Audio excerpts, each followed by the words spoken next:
Thank you, everyone. My name is Saeed, and my colleague Dr. Imran is sitting down there.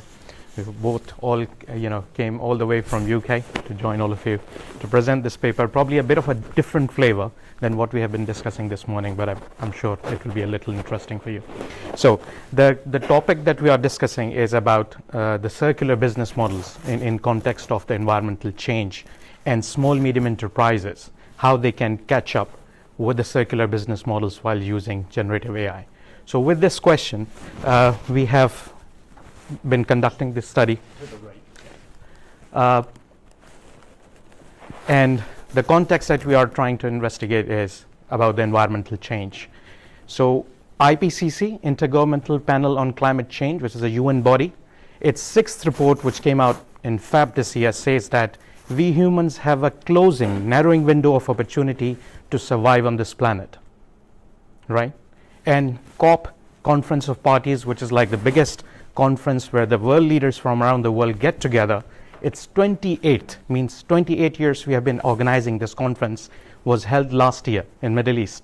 And the best thing to come out of that conference was loss and damage fund, implicitly meaning that somewhere we have accepted that there is going to be a big loss and damage.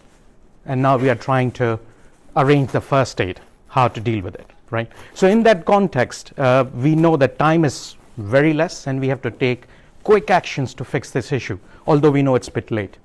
Now in this race, SMEs small medium enterprises have a different challenge because they are short on resources, they don't have resources to get the consultancy and get more skills to solve this. So with this question that how SMEs are using generative AI, we conducted this study, 32 UK SMEs, it's going on.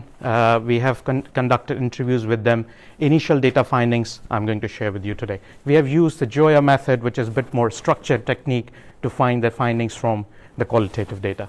Now, the initial findings suggest that some of the areas where SMEs are using generative AI are these. I will not go all of them, but few of them are very important. The first one, enabling product life extension, where SMEs are using generative AI to create modular and more recyclable products, which is not only helping them to reduce the waste at the beginning, but even helping them to reduce the waste in the reverse supply chain.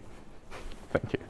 And the last one is more interesting, fostering the circular business models. So a lot of SMEs within our groups are now focusing on PaaS model, product as a service.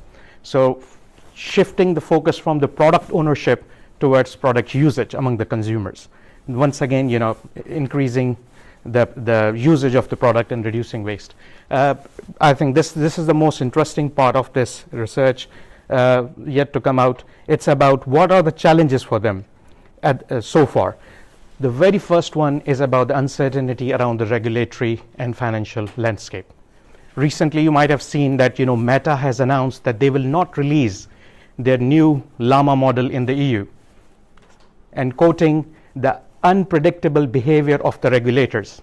So you could understand that in regimes like EU, how innovation of generative AI will come into place. So SMEs are really concerned about it. And the last one about the ethical and security concerns, SMEs are usually part of the tier 2 and tier 3 supplier groups of larger organizations. So it's not easy for them to address the security and other data related issues on their own. So they have to look after the larger value chains that they are working with. Thank you very much. That was all.